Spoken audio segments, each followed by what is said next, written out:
ان الذین آمنوا وعملوا الصالحات، بے شک وہ لوگ جو کہ ایمان لے کر آئے اور انہوں نے نیک اعمال اختیار کیے، سیجعل لہم الرحمن ودا، ان قریب رحمان ان کے بارے میں لوگوں کے دلوں میں محبت ڈال دے گا۔ تو یہ محبت دنیا میں بھی ڈل جاتی ہے اور آخرت میں تو ہوگی۔ اس حوالے سے ایک بڑی اہم حدیث ہے، صحیح بخاری اور صحیح مسلم کی متفقن علیہ حدیث ہے۔ بخاری میں 3209، مسلم میں 6705، اور مسلم میں بڑی ڈیٹیل ہے، اور مشکات میں بھی پوری ڈیٹیل کے ساتھ یہ حدیث ہے 5005 نمبر، کہ آپ صلی اللہ علیہ وسلم فرماتے ہیں کہ اللہ تعالیٰ جب کسی سے محبت فرماتا ہے تو جبریل علیہ السلام کو اپنے پاس بلا کر کہتا ہے، جبریل میں اس سے محبت کرتا ہوں، تو بھی اس سے محبت کر۔ پھر جبریل علیہ السلام بھی اس سے محبت کرنے لگتے ہیں۔ پھر اللہ تعالیٰ فرماتا ہے، جبریل زمین و آسمان میں تمام طرف میری طرف سے اناؤنسمنٹ کر دو کہ رحمان اس سے محبت کرتا ہے۔ تو جبریل علیہ السلام زمین و آسمان میں اس کے لیے ندا کر دیتے ہیں۔ پھر اس طریقے سے فرشتوں کے دلوں میں، انسانیت کے دل میں اس کی محبت ڈال دی جاتی ہے۔ پھر ساتھ ہی سائملٹینیس کنٹراسٹ ہے کہ جب اللہ تعالیٰ کسی کے ساتھ بغض فرماتا ہے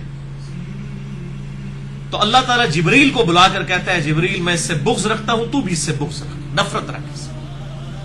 جبریل بھی نفرت کرنا شروع کر دیتے ہیں۔ پھر اللہ تعالیٰ فرماتا ہے کہ زمین و آسمان میں ندا لگا دو کہ لوگ اس سے نفرت کریں، بغض رکھیں۔ پھر اللہ تعالیٰ زمین و آسمان میں اللہ تعالیٰ کی طرف سے جبریل علیہ السلام اناؤنسمنٹ کرتے ہیں اور لوگوں کے دلوں میں اس کے لیے بغض اور نفرت رکھ دی جاتی ہے۔ وَلِعَوْذُ بِاللَّهِ۔ لیکن یہ حدیث کو اتنی آسان نہیں ہے سمجھنی۔ اس کی وجہ یہ ہے کہ لوگوں نے اپنی محبت اور بغض کے کرائیٹیریا بنائے ہوئے ہیں۔ یعنی اگر آپ بریلوی مکتبہ فکر کو کنسیڈر کریں گے، وہ کہیں گے دیکھیں جی ہمارے جتنے بزرگ ہیں، لوگوں کی اتنی ان سے عقیدت وابستہ ہے، تو وہ بھی یہ حدیث پیش کر رہے ہوتے ہیں۔ میں سن رہا ہوتا ہوں ڈاکٹر طاہر القادری صاحب بھی، وہ یہ بھول جاتے ہیں کہ آپ کے اگر کروڑوں چاہنے والے ہیں، آپ کے بزرگوں کے کروڑوں چاہنے والے ہیں، تو دوسری طرف دیوبند کے بھی بزرگوں کے کروڑوں چاہنے والے موجود ہیں۔ وہ حدیث اپنے بابوں کے اوپر فٹ کریں گے، اہل حدیث اپنے بابوں کے اوپر فٹ کریں گے، شیعہ اپنے بابوں کے اوپر فٹ کریں گے، وہ بندہ جائے کتنے؟ اور قادیانی جو ہیں وہ اپنے بابے کے اوپر فٹ کریں گے، وہ بھی کہیں گے جی دیکھیں اتنے لوگوں کو ان سے محبت ہے اور عقیدت وابستہ ہے۔ تو اس کا فیصلہ کرنا بڑا مشکل ہے۔ اور اکثر لوگ یہ کہتے ہیں جناب جی فلاں دربار پہ اتنی دنیا جاتی ہے، آخر اللہ نے محبت ڈالی ہے۔ تو میں ان کو پھر پھکی دیتا ہوں کہ بابا گرو نانک کا جو دربار ہے اس کے اوپر بھی لوگ جاتے ہیں، وہ بھی پھر اللہ تعالیٰ نے محبت ڈال دی۔ اور اس سے بڑی پھکی ہے کہ اگر یہ کرائیٹیریا ہونا تو سب سے پہلے تو سارے انبیاء کے مزار موجود ہونا دنیا میں جن کے اوپر لوگ کثرت سے جاتے ہوں۔ چلے ہم نہیں کہتے کہ ہزاروں انبیاء کا ذکر کریں، 25 کا نام قرآن حکیم میں آیا ہے، بائی نیم 25 پیغمبروں کے۔ ہمیں ان 25 پیغمبروں کے جو مزارات ہیں نا وہ ذرا صحیح سند کے ساتھ بتا دیں کہ کن کن جگہوں پر موجود ہیں، سوائے ہمارے محبوب صلی اللہ علیہ وسلم، اور کسی کا پیغمبر کا مزار نہیں ہے۔ اگر آپ سمجھتے ہیں کہ اللہ کے حضور یہ نشانی ہے مقبولیت کی، تو حضرت موسیٰ علیہ السلام کا مزار دکھائیں ہمیں، کدھر موجود ہے؟ وہ صحیح مسلم میں آتا ہے کہ شب معراج آپ صلی اللہ علیہ وسلم نے سرخ ٹیلے کے پاس موسیٰ علیہ السلام کو قبر میں نماز پڑھتے ہوئے دیکھا، اور وہ گمنامی کی قبر تھی، کسی کو پتہ ہی نہیں تھا۔ کدھر ہے حضرت ہارون علیہ السلام کا مزار؟ اور جو کچھ کو جعلی لوگوں نے بنائے بھی ہوئے ہیں ہر جگہ، ان کی بھی کوئی سند موجود نہیں ہے۔ ان کو چھوڑ کے بھی باقی انبیاء کے یہ مزارات پھر بھی نہیں پورے کر سکتے۔ حضرت نوح علیہ السلام کی قبر دکھائیں کدھر ہے؟ چلیں یونس علیہ السلام، ابراہیم علیہ السلام سے متعلق تو منسوب کر کے قبریں بنائی ہوئی ہیں انہوں نے، لیکن وہ پیغمبر جن کی قبریں بھی اس وقت دنیا میں نہیں ہیں، تو کیا اللہ تعالیٰ ان سے راضی نہیں ہوا؟ لوگوں کے دلوں میں ان کے لیے محبت نہیں ڈالی گئی ہے؟ تو وہاں ان کے مزارات پہ لاکھوں کروڑوں لوگ جلسے جلوس اور میلوں کے لیے اکٹھے کیوں نہیں ہوتے؟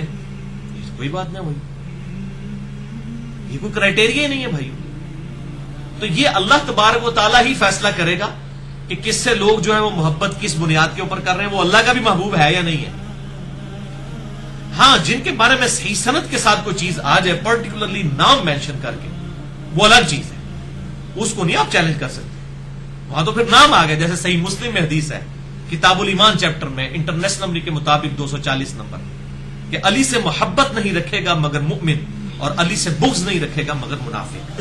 اب یہ سیدنا علی کو سرٹیفکیٹ مل گیا آپ صلی اللہ علیہ وسلم کی طرف سے کہ سیدنا علی سے جو محبت رکھ رہا ہوگا وہ مومن ہوگا، اور جو ان سے بغض رکھ رہا ہوگا وہ منافق ہوگا۔ اب ہم حضرت علی کے بارے میں یہ دعویٰ ضرور کر سکتے ہیں، لیکن اگر آپ کہیں کہ یہی دعویٰ میں یزید کے بارے میں کر دوں، یہ کسی اور شخص کے بارے میں کر دوں، تو ہم یہ دعویٰ نہیں کر سکتے. یا میں احمد بریلوی صاحب کے بارے میں دعویٰ کر دوں یہ میں دعویٰ جو ہے وہ اشرف تھانوی صاحب کے بارے میں کر دوں، یا امام ابن تیمیہ کے بارے میں کر دوں، یا میں اہل تشیع کے کسی بزرگ کے بارے میں کر دوں، یہ دعویٰ ہم نہیں کر سکتے. سب لوگوں کی اپنے اپنے بزرگوں کے ساتھ ایفیلیشن ہے، بلکہ ان کو تو چھوڑ دیں، دنیا میں تقریباً 70 سے 80 کروڑ لوگ جو ہیں جو کیتھولک کرسچن ہیں، وہ تو جو پوپ زندہ ہے اس کے ساتھ بڑی عقیدت رکھتے ہیں، جو ویٹیکن سٹی میں بیٹھا ہوا ہے بڑی عقیدت رکھتے ہیں، لوگوں کے دلوں میں اس کے لیے بھی محبت موجود ہے. تو یہ جو محبت کا ذکر میں نے حدیث بیان کی، تو اس کو اس طریقے سے نہیں لینا چاہیے کہ لوگ اپنے اپنے بزرگ بابوں کے اوپر لگانا شروع کر دیں، جب دوسروں کے بزرگ بابوں کا حوالہ دیں کہتے ہیں نہیں جی یہ تو استزراج ہے، جی یہ تو شیطانیت ہے.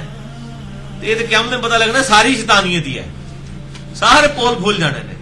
بڑے بڑے بزرگوں کی مٹی پلیت ہو رہی ہونی ہے کہ اچھا جی حضرت صاحب تسی بھی تھے، اجی سمجھنا تسی ایسا، یہ تو قیامت میں پتہ چلتا.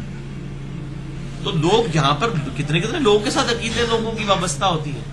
یہ اللہ تعالیٰ فیصلہ کرے گا کہ کون سی عقیدت سچی ہے اور کون سی جھوٹی ہے، اور کون سی واقعی اللہ تعالیٰ کی طرف سے ہے اور کون سی شیطان کی طرف سے. تو ان حدیثوں کی بنیاد کے اوپر اپنے بزرگ بابوں کو سرٹیفکیٹ بانٹنا اور ان کی قبروں کے رش کو جو ہے وہ ہمیں پیش کرنا، ہم کسی چیز سے بھائیوں امپریس نہیں ہوتے ہیں. ان چیزوں سے امپریس اگر ہونا ہوتا تو ہم کتاب و سنت کو چھوڑ چکے ہوتے. ابھی تک کتاب و سنت ہے بھائیوں کرائٹیریا، علم کے اوپر بنیاد رکھیں، جذبات کے اوپر کوئی بنیاد نہیں ہے. یہ کرائٹیریا جو ہے وہ علم کا ہے، جو بات علمی طریقے سے ثابت ہوگی اسی کے بارے میں بات